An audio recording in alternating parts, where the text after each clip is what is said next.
guys, Will here with W.T.F car reviews, and today we're going to be reviewing this all-new 2022 Toyota Camry LE. And a huge thanks to Tom and the rest of the management and staff here at Stadium Toyota in Tampa, Florida for making this review possible. I'll leave a link to their inventory below, and if you're in the Tampa area looking for a new car or truck, I would definitely recommend checking these guys out and ask for Tom. And for those of you guys who don't know, the Camry has been a part of Toyota's lineup since 1983. That's when the first generation was released, taking over the Corona, which was their compact sedan before the Camry, not to be confused with the Corolla, which was its smaller sibling at the time. But since the end of 1983, we've had the Toyota Camry. The 8th generation that you see here was released back in 2018, and this is the LE trim level, which is the base model. It's the cheapest way to get into a Toyota Camry, and it's still a pretty loaded vehicle considering what you get and considering the price point. We still get the 2.5 liter 4-cylinder making 203 horsepower and 184 pound-feet of torque. Made it to an 8-speed automatic transmission. We even get Toyota Safety Sense 2.5 Plus, which includes pre-collision system and pedestrian detection, dynamic radar cruise control, lane departure alert with steering assist, lane tracing assist, auto high beams, road sign assist, and a star safety system. Outside standard, we get 17-inch alloy wheels, no hubcaps, bi-LED headlamps, LED daytime running strips, 2 standard 7-inch touchscreen, Apple CarPlay, Android Auto, and dual-zone automatic climate control. Base price starting under $26,000. What do we get for that money? Let's jump right in. So up front, as we mentioned, we get the dual LED headlamps, blacked out grille area. I'm liking the airflow. It looks super clean. It hasn't really changed much since its 2018 release, but given this vehicle's price point and reliability, really can't complain. Hopefully the updates they do don't compromise either of those. The Toyota badge in the center. Hopefully you can pick it up on camera, but we get some braces right in front of the radiator, which should really help when it comes to handling. This metallic black paint is really popping in the Florida sun. But we'll take one more step back, get a good look at the wheel and tire setup. So again, these are 17-inch alloys wrapped in Bridgestone Ecopia all-season tires, dimensions being 215/55 R17s. So pretty good all-season compound, and the 55 series sidewall should really help when it comes to ride quality. The mirrors have a full black appearance to them, no LED turn signal on them. The glass fills up most of the frame, no blind spot monitoring on the glass. This is still a base LE trim. A little bit of shiny chrome surrounding the window trim, blacked out B-pillar. No smart access for any of the doors. We don't even get push to start on this LE. Just a turnkey, but it's an electronic turnkey, so all you gotta do is flick it and it starts the car right up. You don't gotta actually pull and hold the key. Same rear wheel and tire setup, only difference is a smaller brake caliper. No push to open gas cap. I'll show you where the latch is inside. The taillights are not LED for the turn signal or the reverse light, but the brake lights do seem to be LED. Toyota and the Camry badge. Shout out Stadium Toyota in Tampa, Florida for making this review possible.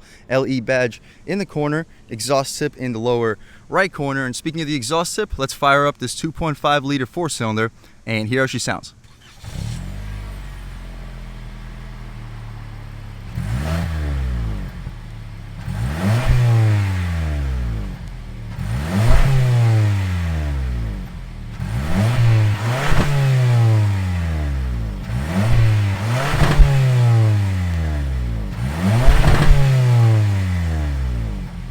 Alright guys, that was the sound of the 2.5 liter 4-cylinder sold by Toyota for the Camry, and it sounds pretty decent. It makes a pretty decent amount of power too. 203 horsepower, 184 pound-feet of torque. Made it to this 8-speed transmission. You can expect 0 to 60 under 7 seconds. I've seen them as quick as like 6.6, 6.7. So considering the price point, the performance here is really impressive. You see an air duct going directly into your intake, should help inhale some colder air. Aluminum stick connecting the strut towers together, so functions kind of like a strut tower brace. And we have 2 additional supports right in front of your radiator. Hopefully you guys can pick them up on camera. But other than that, what you see is what you get. The batteries on the driver's side, but not a big deal since the motors push pretty well towards the passenger side. We can figure out this prop rod. Hopefully I don't burn myself. All right, we can shut this hood right up. Unbelievably hot. I definitely just burned myself. But we could take one last look at the front end styling of this Toyota Camry. Of course, the guy behind me's car alarm just went off. But other than that, we can get a look at the interior of this 2022 Camry LE, and that's where this vehicle is really impressive. Remember, the base price under $26,000. Soft touch materials for the top portion. We get some good grained hard plastic for the center. Nice soft armrest. Auto One Touch for all 4 windows. So we get Auto One Touch up front. They're not dual pane, wouldn't be expected on a base LE trim, but you also wouldn't expect single Auto One Touch windows out rear too for the bottom, and they go right back up automatically.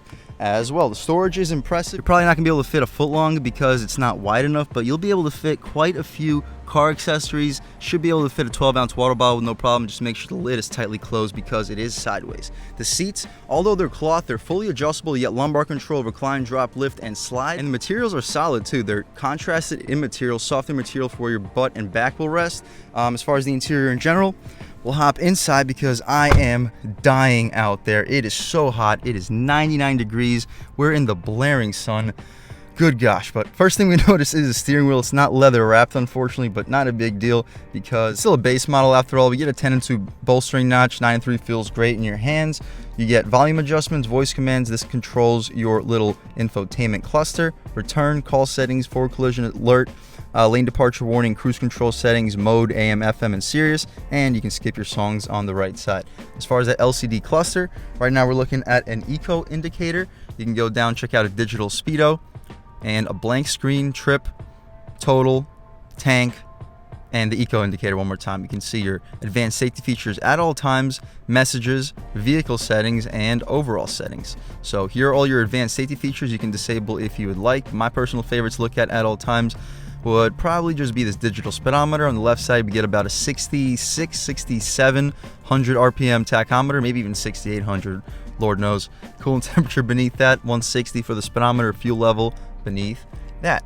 The dashboard is all soft touch materials. We get some leather stitch trim right above your glove box, dual zone automatic climate control, no heated or cooled seats, but it still seems like this is a loaded vehicle for a base model. Auto headlamps, daytime running lights, and no rain sensing wipers. Again, wouldn't be expected. The intermittent function is right on the side. To the left of the steering wheel, more of that leather stitch trim. Guys, this is impressive. You can press and hold for the gas cap release, press and hold for the tailgate release, traction control, and your auto high beams. Tilt and telescoping steering wheel. You have a secret storage compartment. This can function as an ashtray if that's the type of thing you're into. Hood latch release, electronic brake, or e-brake, emergency brake, dead pedal, and you can get a good look at the pedals themselves. The gear selector controls this 8-speed automatic transmission, very crisp shifting. Get a good look at your backup camera, decent resolution, nothing too impressive, but it's still a decent resolution. No guidance, well, guidance lines are there, no trajectory. The manual shift controls, we don't get paddle shifters, but you can still shift manually in the proper directions to upshift and to downshift. Put it right back into park. The touchscreen itself, it's a 7-inch, pretty basic. The home screen is this one. You can see your audio, phone connection, and the average miles per gallon as you're driving. Also, it has Apple CarPlay and Android Auto. So you press this map button if you have the map on your phone hooked up, and it mirrors it to your touchscreen, which is nice. Most Apple CarPlay and Android Auto systems do that too, but if you want a shortcut to the direct screen, all you gotta do is press map. Dual zone auto climate again for the 50th time, 12 volt. You can take a look at it right here, and a USB port right next to it. This is where your wireless charger would be if it was available. You see some additional storage underneath it. 2 cup holders with the flappy things to keep your drinks in place. 3 drive modes, eco, normal, and sport. We'll try all 3 of them out. We'll start off in normal, transition to sport and eco, just see what the differences are. Super soft for the armrest, really comfortable spot to rest your arm, and it's huge. You can put some long arms in there. The console is also huge. You're probably fitting a 12-pack of 12-ounce cans with no issues. USB port and a USB-C port. The glove box, we can pop it up. It's damped, not lined with felt, but also not the largest. I'd expect you to fit maybe 20, maybe 25 license plates. 1 pair of shoes if you're lucky. Some faux carbon fiber-ish trim right above this leather. So I'm liking this interior. No auto dimming rear view mirror. It's not really frameless either, but it's still a base model. What do you expect? If you want to dim the mirror, you got that flap right over there. SOS interior lighting, which is LED. The mirrors have a slide function, and if you want to turn it, you have an additional slide to access more of the glass that's currently blinding you. But anyway, sunglass holder, no sunroof, no moonroof. We can take a quick look at this window sticker, see any features that I may have missed. Again, 2022 midnight black metal Camry LE, standard features with a base price of $25,845. Include 2.5-liter 4-cylinder, 203 horsepower, 184 pound-feet of torque, 8-speed auto, Toyota Safety Sense 2.5, all the features. Pause, take a look at all of those. So we do get a couple manufacturer options too, which total us out to $28,700. But before those options, After a $1,000 destination charge, our total price was under $27,000. So very affordable vehicle. I can't wait to take it out for a drive because for the price point, this is a really impressive performing vehicle. One thing I just noticed is since it's so hot outside, our forward collision alert is disabled. As you see right there, it says off, and our front camera out of temperature range, unavailable, wait until normal temperature. So it is that hot outside that the Toyota Camry can't even function for the forward collision alert. But that's about it for the front seat and features. Let's hop out back, see how much space is offered back there, as well as the overall quality of the materials. So the back seat, everything's hard plastic for the upper portion and the middle. Still get that soft armrest, auto one touch for the window, decent storage beneath. The rear seats, the padding goes all the way out to the frame, so it's very couch-like. We can unbutton the seatbelt so it's a little bit more comfortable for me once I step inside. And stepping inside, I'm a little bit over 6 feet tall, sitting behind my seat settings, and I got a ton of space, easily 6 inches of knee room, plenty of room for my feet. There is a pass-through, which is confusing for a front-wheel drive sedan, so the middle passenger won't be as comfortable as possible, but it's not a very high pass-through. You can still put your foot up here and be relatively comfortable. No vents at all, but we get storage, mat pocket behind the passenger seat, center cubby. You got to really jab your hand in here to access it. Pretty soft cloth though, pass through, good spot for a phone. You can fit your square cups in the cup holders. Shut this thing up. Interior lighting is LED. Cool. And that's about it for the back seat of the 2022 Camry. Plenty of space as far as headroom. I'm a little over 6 feet tall again, and I have at least 2, maybe 3 inches of space. If you're under 6'6", 6'7", you'll have absolutely no problem sitting back here. We'll check out the trunk real quick, see how spacious that is. And if I remember correctly, the Camry's got a massive trunk and a massive opening. Just not quite sure where the button is. Turns out there is no button. That's a pretty stupid design. It is hydraulically boosted, but we don't get any cutouts. So if you pack your trunk up anything higher than this, expect your cargo to be crushed, but they do keep the hinges really close to the frame, so I personally wouldn't really worry about it. But check this out. Look at the size of this opening. You're fitting so much into this trunk. With the wheel well cutouts, you'll easily fit a golf bag horizontally. Secret storage, we can lift this up, and it shows us our Fix-A-Flat kit. Underneath the Fix-A-Flat kit, we have a donut.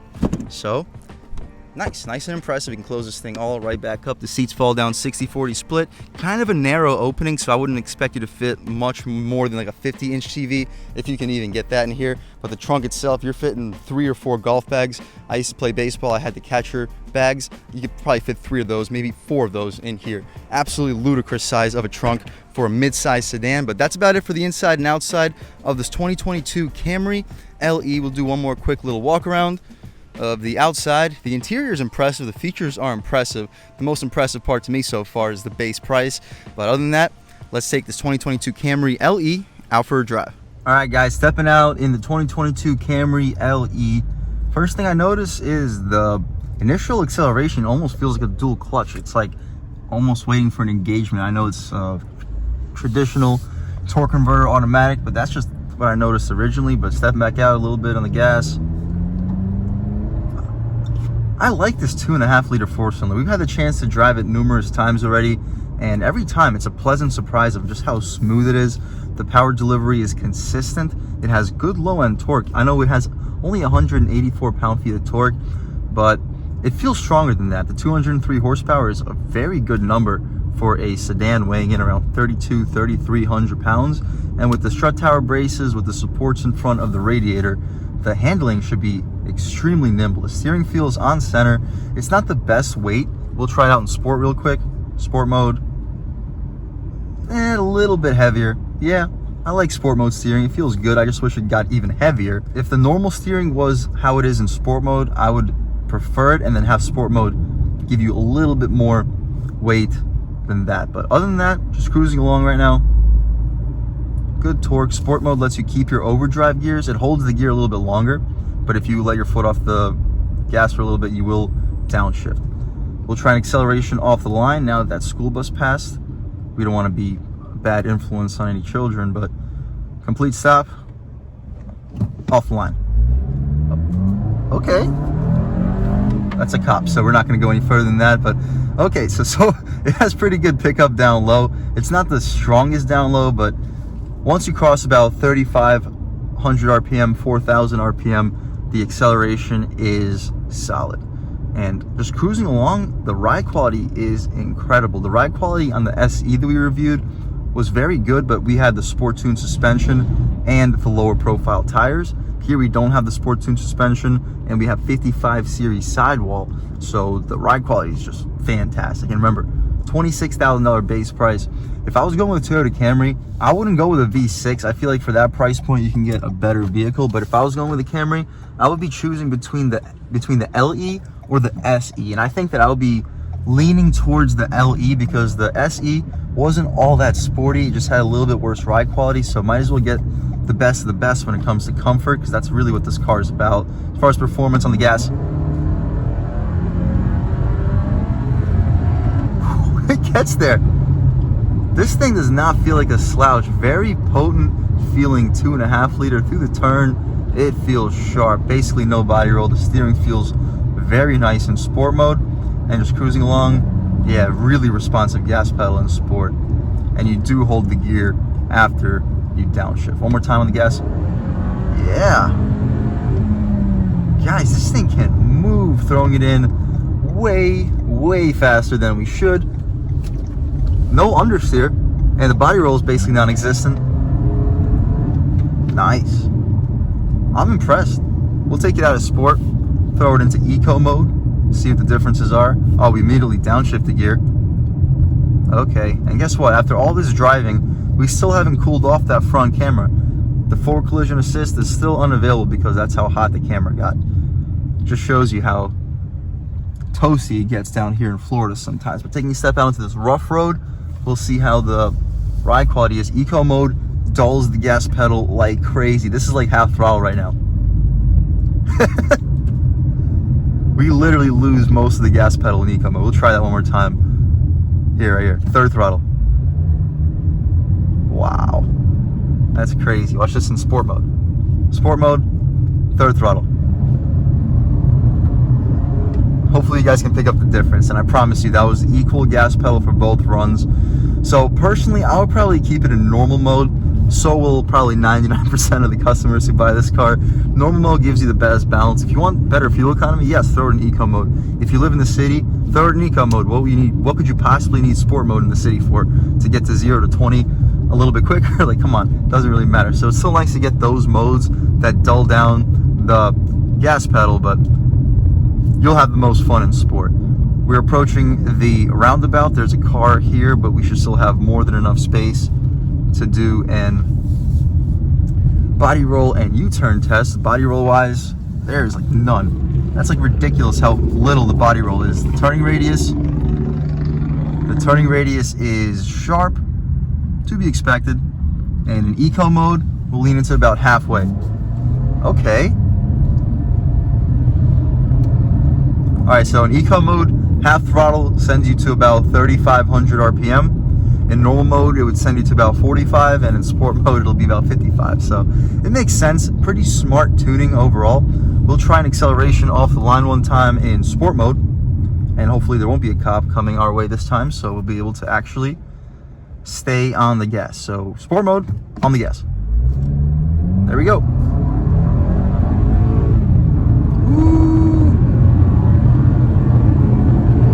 Wow. Okay, so even though this 8-speed automatic transmission is excellent, I kind of wish that the first and second gears were a little bit shorter. So we hit 60 in second gear, and typically I wouldn't be complaining about that if you're driving like a V8 or like a turbocharged 6-cylinder, because that just means less shifts, better time to get to 60. But when you're driving a 4-cylinder, at least a naturally aspirated non-turbocharged 4-cylinder, if the gears are too long in first to second gear, you wait too long for the power delivery because there's really not that much torque down low.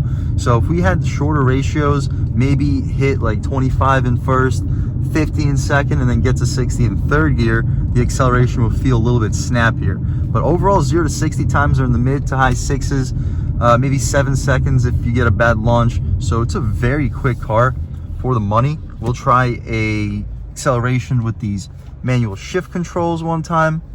First gear, and on the gas. Woo! Nice. But yeah, as you see, the gears are a little bit far apart. They're spaced a little bit too far apart. That's the only complaint that I have with this car so far. Literally, my only complaint with this car is the fact that the gears are a little far apart. Really nitpicky complaint considering how great it is overall. But anyway, real world U-turn. Let's go. We know that it's going to be sharp. And first gear, on the gas.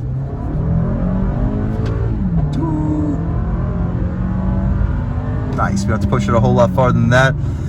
It's an impressive car, and just cruising along the highway, we'll throw it right back. Well, not even in sport. We're still in sport, and see, we're at 1,500 RPM, so we do keep our overdrive, but once we lean into the gas, the transmission immediately downshifts. It's very eager to downshift, which I like, but if you want to get the best gas mileage, you'd probably leave it in normal, or of course, eco mode. But overall, it's an impressive car. The ride quality is excellent, and although the ride quality is excellent, thanks to the supports between the strut towers and in front of the radiator, the handling is great. The steering, it could be a little bit better weighted. I'll probably credit that to the skinny 215 tires up front. If you get like the TRD V6 with the 255 tires, I'm sure the steering gets a lot tighter because there's gonna be more rubber touching the pavement. But overall, if you're looking for an affordable car, you don't want to compromise performance, you want to do 0 to 60 in quicker than 7 seconds, you need taller passengers in the back consistently, I would 100% recommend this car to you. I'm sure you don't need my recommendation. The Toyota Camry has been one of the best-selling sedans in the world since it was released in 1983. So I'm honestly just happy to get behind the wheel of one and truly experience it for myself. You really get the best of all worlds. Plenty of space, plenty of performance, great handling. It looks very good. This black metallic paint color is beautiful. I personally prefer a metallic gray. That's just me. Most of this vehicle's competition is also highly regarded, like the Honda Accord, Nissan Altima, but personally, if you're asking for my personal opinion, and people have in the past on what car they should go with, I always recommend going with the Camry, either the LE, or spend a couple $1,000 more and go with the SE. But those are the two trim levels that I would choose, and this is the car that I would choose in the segment. And huge thanks to Tom and the rest of the management and staff here at Stadium Toyota in Tampa, Florida for making this review possible. I'll leave a link to your inventory below. It's pretty impressive. And if you're in the Tampa area looking for a new car or truck, I would definitely recommend checking these guys out and ask for Tom. And huge thanks to all you guys for watching. I had a great time making this video. If you're new to the channel, please subscribe. If you've already subscribed, thank you so much. You guys know the channel is just not possible without you guys, and I really appreciate the constant support. But again, if you haven't subscribed yet, please subscribe. Leave a like too. It really helps me out the YouTube algorithm. That's how these videos get promoted to new people. Leave a comment. Let me know what you like. Let me know what you don't like. Leave a comment. Let me know if there's any specific cars or trucks you'd like to see reviewed in this channel too. And I'll definitely try to get those videos for you as soon as possible. Other than that, again, thank you guys so much for watching, and I hope all of you have a great day.